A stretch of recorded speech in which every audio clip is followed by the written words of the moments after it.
성경은 우연이 없습니다. 하나님의 섭리라고 말합니다. 하나님은 개인을 섭리하시고 민족을 섭리하시고 그리고 역사를 섭리하십니다. 하나님의 손이 항상 이 역사를 움직이고 있다는 것을 알아야 됩니다. 성경에는 새 한 마리가 떨어지는 그것까지도 하나님이 허락이 있어야 한다고 했고, 그래서 잠언 16장 9절에 보면 사람이 마음으로 인생의 길을 계획한다 할지라도 그 걸음을 인도해 주는 분은 하나님이다라고 했습니다. 그렇습니다. 요나가 만난 풍랑, 또 요나의 손에 뽑힌 그 제비도 우연한 것이 아니라 하나님의 손이 개입하신 필연적 사건인 겁니다. 성경의 관점에서 보면 전염병 문제, 지구상에 나타나는 이상기온까지도 결코 우연이 아닙니다. 다윗이 불순한 의도로 인구조사를 실시했습니다. 그 교만함을 보신 하나님이 이 다윗을 징계하는데, 하나님은 갓 선지자를 통해서 세 가지 징계를 선택하라고 했습니다. 여러분 잘 아는 사무엘하 24장 13절에 보면 하나는 왕의 나라에 7년 기근을 택하겠는가? 두 번째는 왕이 석 달 동안 원수들에게 쫓겨다니는 망신을 당하는 도망치는 자가 될 것인가? 세 번째는 사흘 동안 전염병에 너희들이 선택할 것인가? 15절 3일간 전염병이 내렸습니다. 여러분 3일 동안 내린 이 전염병에 죽은 백성이 얼마인 줄 알아요? 이스라엘에 7만 명이 죽었어요. 오늘 우리가 코로나까지도 신앙적 성경적 관점에서 보면 결코 우연이 아님을 알아야 돼요. 역사 속에 개입하신 하나님의 손이라는 것을 깨달아야 됩니다. 오늘도 하나님은 이 역사의 수레바퀴를 움직이고 계시는 분입니다. 여러분 세상에 돌아가는 모든 일들이나 또한 징조들이 결코 우연이 아님을 우리는 믿어야 되고 기억해야 돼요. 사사들이 다스리던 시대였습니다. 여러분 그런데 베들레헴에 흉년이 들었어요. 거기에 나오미의 가정이 살았는데 그 나오미의 가정이 살던 사사 시대에 여러분 오늘 거기에 바로 베들레헴에 흉년이 왔어요. 나오미의 가정이 살던 사선 시대가 오늘날 우리 한국 사회의 문화와 여러 모양으로 닮았다고 생각이 돼요. 이 나오미의 가정은 어려움을 피하려고 베들레헴을 떠나서 모압으로 갔습니다. 근데 얼마 있지 않아서 이 모압에서 불행한 사건들이 일어나는 거예요. 남편 엘리멜렉이 죽었습니다. 큰 충격입니다. 나오미의 가정은 베들레헴으로 돌아와야 할 텐데 오히려 이 모압에서 뿌리를 내리고 살려고 두 아들 말론과 기련이 있었는데 이 두 아들을 모압의 여인과 결혼을 시켰어요. 근데 이 두 아들 말론과 기련이 또 죽었어요. 기가 막힌 일입니다. 문제는 이것이 우연인가 필연인가? 결코 우연이 아니었다는 거예요. 모압에 머물러서 있는 그 시간에 그때 일어난 사건들이에요. 나오미는 남편과 두 아들을 잃고 다시 베들레헴으로 돌아올 때에 나오미가 온다고 베들레헴 사람들이 나오미를 반깁니다. 그때 나오미가 울며 하는 고백이 나를 나오미라고 부르지 마세요. 나를 마라라고 불러주세요. 내가 하나님의 품을, 하나님의 집을 떠나서 더 행복하고 성공하고 돌아오리라 생각했는데 이 마라에서 쓴물을 마셨습니다. 마라라는 말이 쓴물이고 괴로움이란 뜻이에요. 여기서 나는 실패하고 돌아온 자입니다 라는 고백입니다. 베들레헴을 떠나 모압에서 당한 고통과 실패를 고백하는 거예요. 오늘 우리는 이 말씀 속에서 우리 그리스도인들은 이 역사의 모든 일들, 여러분 이것을 우리 인간적 기준에서 생각하지 않고 하나님의 관점, 성경적 관점에서 깨닫는 영적 깨달음이 있어야 돼요. 이 모압에서 만난 이 불행들, 일어난 사건들이 결코 우연이 아니라고 하는 것을 알아야 돼요. 나오미는 13절에 이렇게 고백합니다. 여호와의 손이 나를 치셨다. 20절에는 전능자가 나를 심히 괴롭게 하였다.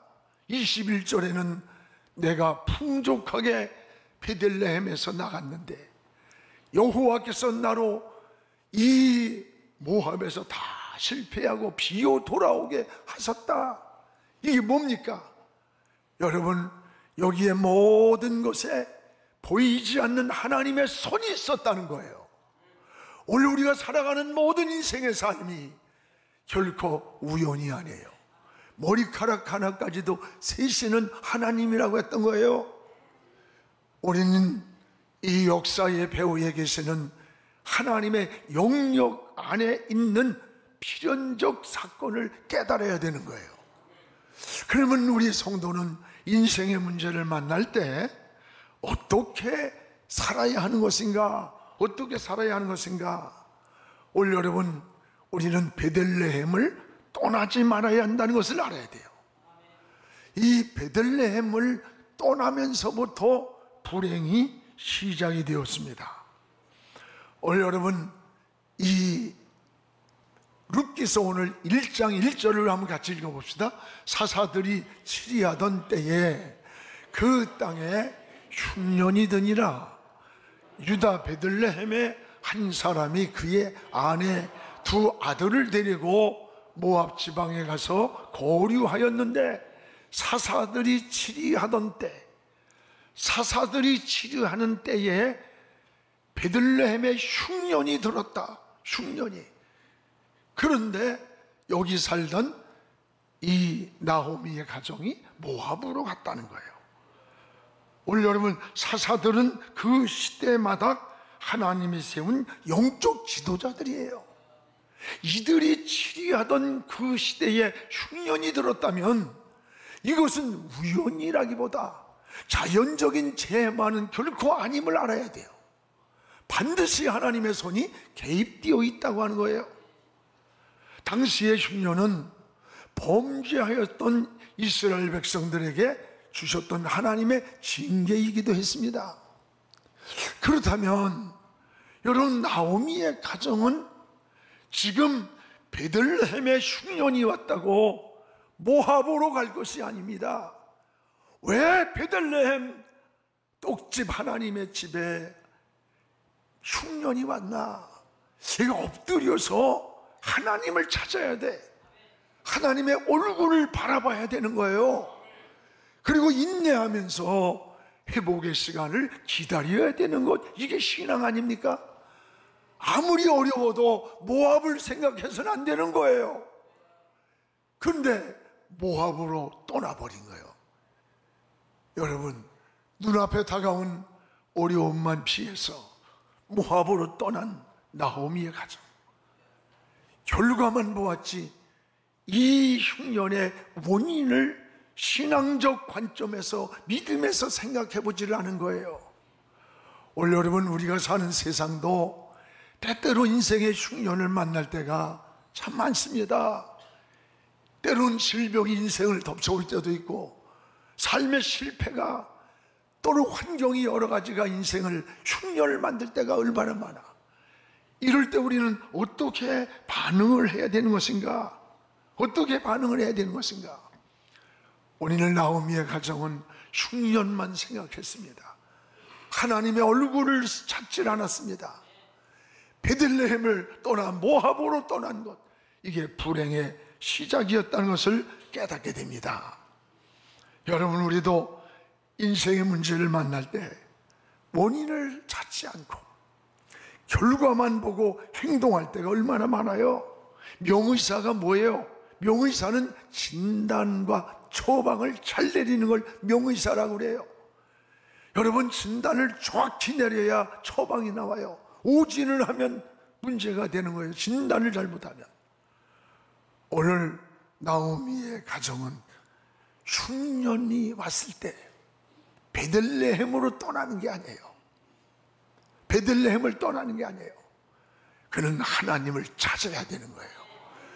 여러분이 어떤 인생의 문제를 만나고 어떤 장애물을 만나고 힘든 일을 만날 때 세상을 돌아보고 환경을 돌아보는 게 아니에요.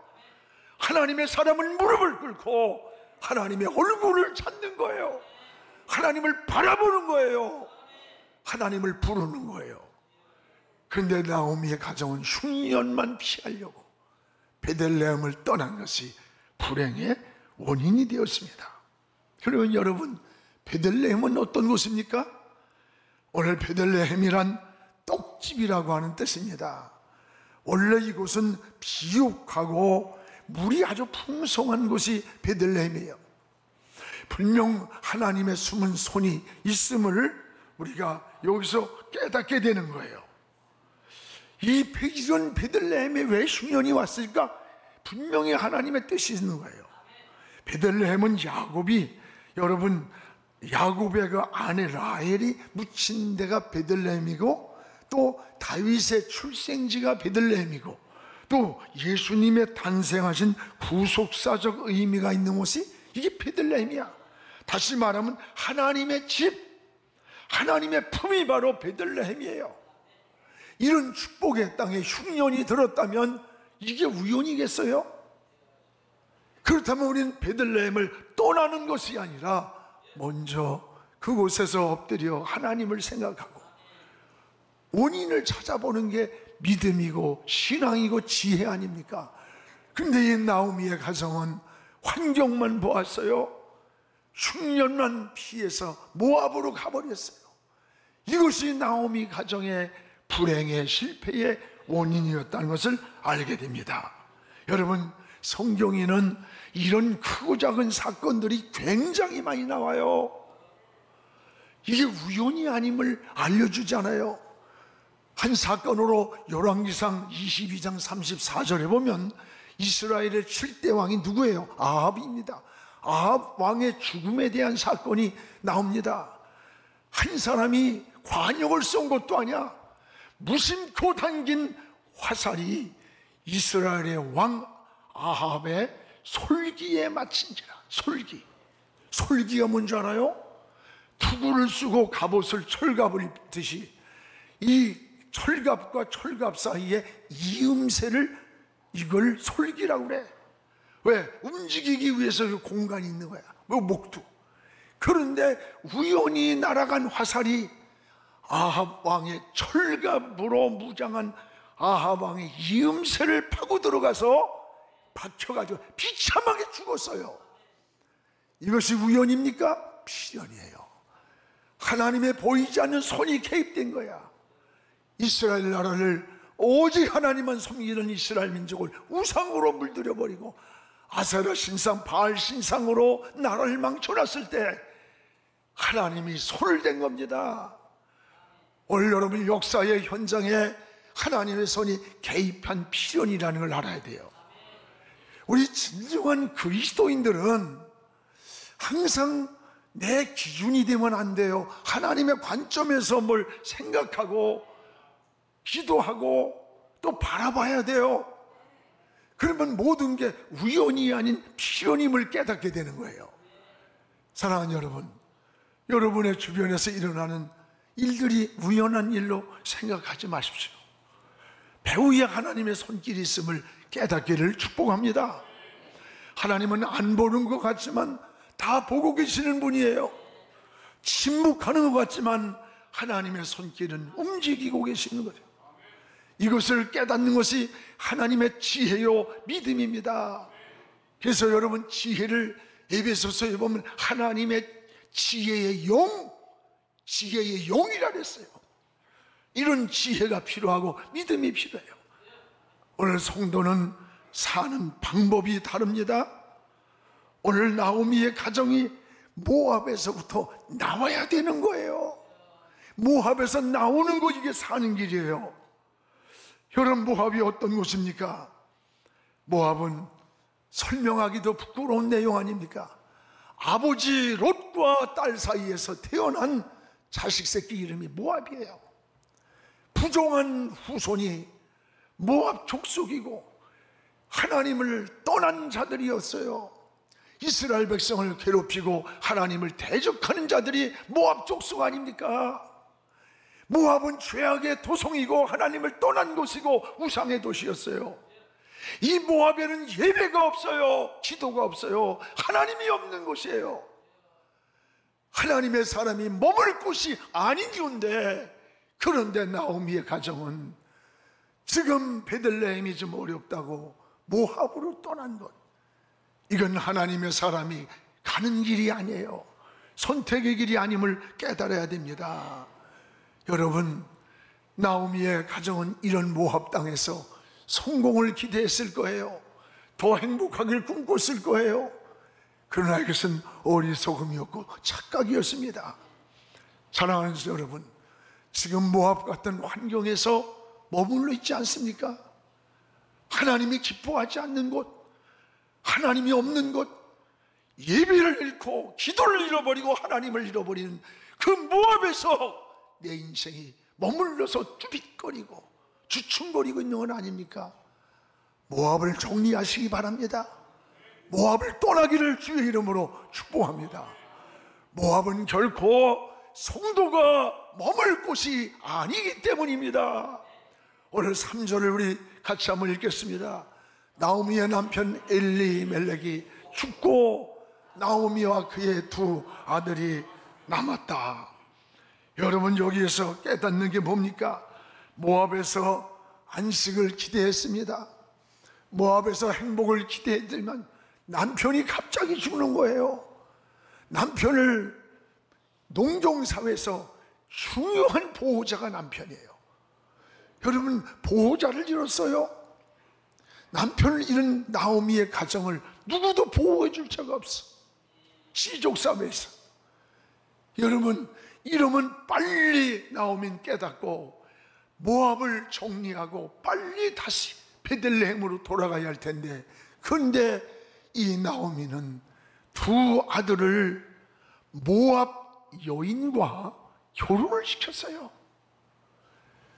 아예 모압 땅에서 정착을 하고 성공하겠다고 그것도 10년간을 머물러 살았어.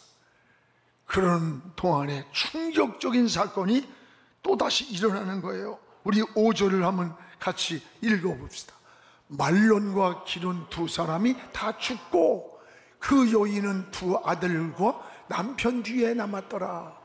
말론과 기론을 이 모압 땅에서 결혼을 시켰는데 그 두 아들이 다 죽어버렸어요. 여러분, 남편을 잃고 두 아들을 잃었습니다. 오늘 여기에서 자식을 잃었다, 아들을 잃었다, 이거는 그 당시에 상속자를 말해요. 상속자를 잃은 거예요. 여러분, 성공을 해도 돈을 벌어도 내가 물려줄 상속자가 없어요. 다음 세대의 모든 소망에 꿈이 다 사라진 거예요. 나오미의 가정에. 사람이 살면서 가장 무서운 게 저는 소망을 잃고 꿈을 잃는 거라고 생각해. 내가 병들었어도 의사가 얼마 못 살도, 아니야, 하나님이 살려 좀 살아. 그래야 그 사람 살더라고. 내가 실패했어도 하나님이 나 일으켜주면 난 일어나. 빵 한 조각을 먹으면서도 희망을 가지고 일어나는 거예요. 그래서 10대는 꿈을 꿔라, 20대는 그 꿈을 준비하라, 30대는 그 꿈을 영향력 있게 발휘하라, 그런 말이 있잖아요. 지금 우리 국민들에게 가장 중요한 것은 나는 희망을 주고 꿈을 주고, 이게 중요하다고 봐요. 우리 젊은이들에게 꿈을 말해줘야 돼요. 꿈이 있어야 의욕이 생기는 거예요. 꿈을 꾸고 꿈을 말하고 꿈을 행동하는 사람이 성공하는 겁니다. 여러분 꿈을 꾸시기 바랍니다. 어려워도 꿈을 놓치지 않기를 주의 이름으로 축복합니다. 근데 오늘 나오미의 가정은 모압에서 남편을 잃었어요. 두 아들을 잃고 모든 꿈을 잃어버린 거예요. 소망을 잃은 거예요. 문제는 이것이 우연이 아니다는 베들레헴을 떠난 결과임을 보여주는 거예요. 그러면 어떻게 해야 나오미의 가정이 다시 회복할 수가 있겠습니까? 따라합시다. 베들레헴으로 다시 돌아와야 한다. 다시 베들레헴으로 돌아와야 하는 겁니다. 다시 돌아와야 합니다. 여러분, 모압의 삶은 마라의 삶이에요. 20절을 우리 같이 한번 읽어봅시다. 나오미가 그들에게 이르되 나를 나오미라 부르지 말고 나를 마라라 부르라. 이는 전능자가 나를 심히 괴롭게 하셨다. 전능자가. 이게 지금 나오미의 어떤 고백이에요. 베들레헴으로 돌아올 때 베들레헴 고향 사람들이 나오미를 반기는데 울면서 나를 나오미라고 말하지 마세요. 나는 쓴 잔을 먹고 실패한 마라입니다. 우연이 아니라 전능자 하나님이 나를 심히 괴롭게 했습니다. 괴롭게 했습니다. 우연이 아니란 뜻이에요. 하나님을 떠난 인생은 마라와 같은 삶임을 우리에게 보여주는 거 아닙니까? 베들레헴의 삶이 기쁨이었다면 모압에서의 삶은 슬픔이었고, 베들레헴이 행복이었다면 모압은 삶은 불행이었던 겁니다. 우린 다시 어디로 가야 합니까? 어떻게 반응해야 됩니까? 다시 베들레헴으로 돌아가야 하는 거예요. 다시 하나님의 품으로 돌아가야 되는 거예요. 다시 아버지의 집으로 돌아가는 것, 이것이 우리의 삶의 회복인 거예요.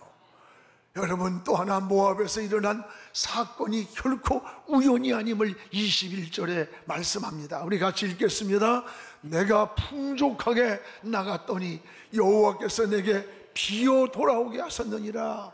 여호와께서 나를 징벌하셨고 전능자가 나를 괴롭게 하셨거늘 너희가 어찌 나를 나오미라 부르느니라. 내가 풍족하게 베들레헴에서 있을 때 모압으로 내려가는데 모압 땅에서 비어 돌아오는 실패자로 돌아오게 되었다. 이게 우연인가? 여호와께서 나를 징벌했다. 전능자가 나를 괴롭게 했다는 거예요. 우연이 아니라는 거죠. 우연이. 여러분, 우리 신앙은 우연이 없어. 우연이. 하나님의 섭리라고 말하는 거예요. 하나님의 뜻이라고 말하는 거예요. 필연이라고 말하는 거예요. 오늘 여호와께서 나로 비어 돌아오게 하셨느니라. 하나님의 손이 개입한 것을 깨닫게 되는 것입니다. 사랑하는 여러분, 오늘 이것을 깨닫는 것을 우린 은혜라고 말해. 이것은 은혜의 회복입니다. 이제 여러분 모압 생활을 청산합시다. 그리고 다시 아버지의 품, 생명의 떡이 있는 베들레헴으로 돌아가기를 원합니다. 사랑하는 우리 성도 여러분, 우리는 하나님의 관점에서 보면 우연이 결코 아니에요. 인생에 살면서 여러 가지 문제를 만날 때 원망하고 낙심하고 절망하지 마세요. 역사의 배후에 계시는 저 하나님의 얼굴을 찾으시기 바랍니다. 하나님께 무릎 꿇고 하나님을 어린아이가 무섭고 두렵고 여러분 혼자 어쩔 줄 몰라 엄마 찾듯이 하나님을 찾으시기 바랍니다. 기도는 방법을 찾는 게 아니에요. 하나님을 찾는 것이 바로 기도입니다. 여러분의 인생의 머릿돌을 하나님께로 두세요. 방향을 정하세요. 인생의 다림줄을 하나님을 삼으세요. 기준을 삼고 다시 베델로 돌아가시기 바랍니다. 지금 모압에서 돌아가는 거예요. 하나님의 품으로 돌아오면 되는 거예요. 오늘 여러분 하나님의 집에 안식이 있습니다. 생명의 떡이 있고 평안이 있고 축복이 있습니다. 하나님은 오늘도 변함없이 여러분들을 기다리고 계시는 거예요. 이게 하나님의 사랑이요 은혜인 것입니다. 오늘도 하나님의 품으로 저 베델을 향해 달려가는 우리의 신앙 되기를 주의 이름으로 축복합니다. 기도하겠습니다. 거룩하신 우리 아버지 하나님, 고맙습니다. 우리 인생에 살아가는 모든 삶이 결코 우연이 아닌 하나님의 섭리가 있는 필연임을 고백합니다. 새 한 마리가 떨어지는 것도 하나님 아버지, 요나가 제비를 뽑을 때 개입하신 하나님, 오늘 베들레헴에서 하나님 모압으로 더 행복하게 더 잘 살겠다고 갔지만 거기서 전능자가 괴롭혔다고 했고 거기에서 피어 돌아왔다고 했습니다. 오늘 우리가 아무리 힘들고 어려워도 베들레헴에서 떠나지 않게 하시고 하나님의 집에서 머물게 하시고 하나님의 품에서 머물게 하시고 하나님의 얼굴을 찾는 믿음의 사람으로 살게 하여 주시옵소서. 다시 회복을 간증하게 하시고 다시 일어서게 하시고 다시 승리하게 축복하여 주시옵소서. 우리 민족도 하나님 이런 은혜로 책임져 주시고 한국교회도 이런 은혜를 내려 주시옵소서. 예수님의 이름으로 기도합니다. 아멘.